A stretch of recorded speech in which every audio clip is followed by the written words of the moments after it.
नमस्कार, मैं ब्रजेश ओझा और आप देख रहे हैं न्यूज़ रिपो। दिल्ली में बीते कुछ रोज़ पहले धरना प्रदर्शन और हड़ताल हुई, जिसमें ऑटो चालकों की मुख्य मांग थी कि उनके जो किराए हैं उनको ना छुआ जाए, बल्कि सीएनजी के रेट डाउन किए जाएं।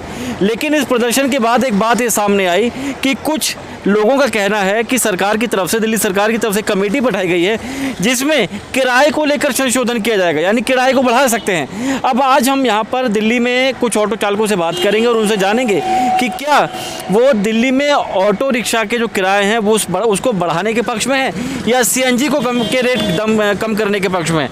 सर, क्या नाम है आपका? मेरा नाम प्रकाश चंद्र। प्रकाश जी, ये आप सीएनजी के रेट डाउन करने के पक्ष में है या आपके किराए बढ़ाने के पक्ष में? देखो जी, हम सीएनजी के रेट थोड़े कम हो जाएं तो हमारा थोड़ा बहुत धंधा चलने लगे। और ये जो इतनी महंगाई हो रही है, वैसे ही अब कोई भी आदमी इतना किराया कहाँ से देगा? इसको ही नहीं दे पाता। जो किराया है इसको ही नहीं दे पा रहा। अभी सीएनजी मीटर का अब भी कहते हैं जी इतनी महंगी है, अजी तुम्हारे लिए महंगी है, ऐसे और बोलते हैं सवारी। किराया महंगा हो जाएगा अगर, तो जो ये कमेटी जो बनाई गई है, तो क्या लग रहा है सीएनजी के रेट के लिए कमेटी बैठानी चाहिए थी या किराया बढ़ाने के लिए? सर देखो, ऐसा है कि हमारी जो है सीएनजी कम होनी चाहिए, ना कि किराया बढ़ना चाहिए। अगर किराया बढ़ता है तो आम सब पे पड़ेगा। तो इसलिए देखो, हमारी तो यही राय है कि केजरीवाल जी जो है हमारी जो है गैस कम कर दें, तो जिससे हमारा धंधा पानी चलता रहे। क्योंकि अब बहुत दिक्कतें आ रही हैं। पहले जो है हमारा सिलेंडर भरता था 150 से 125 रुपये में, आज जो 250 में भरता है सिलेंडर, तो सर तो कहाँ से निकलेगा? वो रोज़गार चल नहीं रहा। इससे बहुत फ़र्क पड़ रहा है सर इस चीज़ से।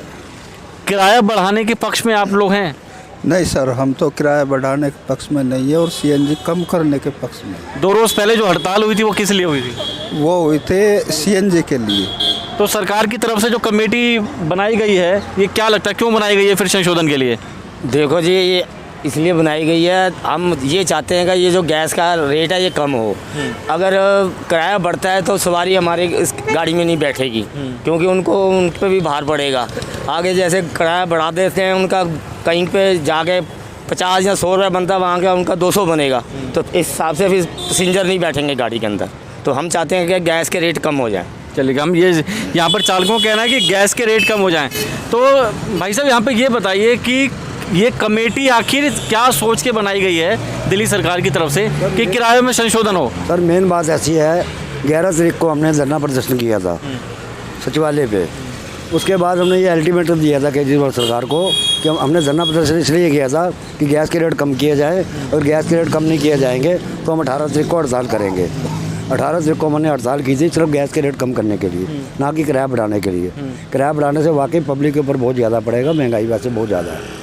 हमें और इनसे कुछ नहीं लेना चाहिए। इन्होंने जो कमेटी बनाई है ये किराया बढ़ाने की कह रहे हैं, हम इनको मना कर रहे हैं, हम इनसे रिक्वेस्ट कर रहे हैं किराया हमें नहीं बढ़ाना चाहिए, हमारे को सीएनजी की रेट कम कीजिए।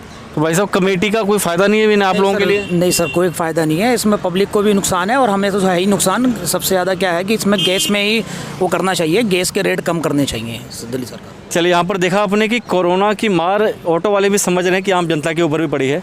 ये लगातार इस जो किराए बढ़ रहे हैं, महंगाई से वैसी जनता परेशान है, ऐसे में अगर गैस के रेट बढ़ जाएंगे, सीएनजी के रेट बढ़ जाएंगे, तो किराया कैसे चुकाया जाएगा? हमारे साथ राजेंद्र सोनी जी हैं, दिल्ली ऑटो रिक्शा संघ के महामंत्री। आइए इनसे बात करते हैं और जानेंगे कि किस पूरे मुद्दे पर कमेटी को लेकर अब इनका क्या एक्शन है। सर, वो तो किराया बढ़ाने की बात वो कर रहे हैं। देखिए, हमारा सीधा मतलब ये है, भारतीय मजदूर संघ का, भाई हमने जो हड़ताल करी थी, भारतीय मजदूर संघ की यूनियन ने, क्या नाम, 18 तारीख को हमने हड़ताल इसलिए नहीं करी थी, कोई किराए की हम डिमांड नहीं कर रहे थे सरकार से, भाई हमारा किराया बढ़ा दो। हम ये चाह रहे थे भाई जो सीएनजी की कीमतें बढ़ती जा रही हैं उसको कम करा जाए, 35 रुपये तक लाया जाए। क्योंकि इसकी वजह भी मैं बताता हूँ, शीला दीक्षित के टाइम में 51 रुपये सीएनजी थी। जब केजरीवाल जी 49 में सरकार आ गई पहली बारी, उन्होंने एकदम 15 रुपये कम कर दिए। 15 रुपये कम करने के बाद 36 रुपये आ गई सीएनजी। जब आप उस समय क्या नाम है 15-20 रुपये कम कर सकते हो, तो आप क्या दिक्कत होगी? अभी भी आप कम कर दो। अगर आप ये किराया बढ़ा रहे हो, किराया बढ़ाने के लिए कोई भी दिल्ली के अंदर ऑटो रिक्शा वाले खुश नहीं है ना ये बढ़ाने के लिए, क्योंकि ये पहली बेरोजगार हैं। दुनिया भर के क्या नाम है वो वैनें चल पड़ी हो, उल्टी सीधी प्राइवेट ई रिक्शा चल रहे हैं और फ्री महिलाओं की बसें चल रही हैं, इनका तो काम खत्म हो गया ना। तो हम यही आपके चैनल के माध्यम से यही कहना चाहते हैं, अगर आपने बढ़ाने हैं केजरीवाल जी, माननीय मंत्री जी, आप पहले डीटीसी के किराए बढ़ाओ, ठीक है। उसके बाद जो 10-10, 12-12 साल से जो आरटीबी बसें हैं उनके किराए नहीं बढ़ रहे, हाँ टैक्सियों के आपने किराए नहीं बढ़ा दे, फिर इनके साथ क्यों ज़बरदस्ती कर रहे हो आप जनता के साथ भी क्या नाम है वोट डाल रहे हो, जनता को भी धोखा दे रहे हो और साथ में ऑटो रिक्शा वालों को भी। तो यहाँ पर मुद्दा ये साफ है कि ऑटो रिक्शा चालक दिल्ली सरकार के द्वारा जो कमेटी बनाई गई है, जिसमें दिल्ली सरकार के परिवहन मंत्री कैलाश गहलोत द्वारा कमेटी बनाई गई है, उसमें ये बताया गया कि किरायों पे संशोधन होगा, लेकिन इसकी ज़रूरत ही नहीं है और ऐसा जनता से पूछेंगे तो मना करेंगे ही।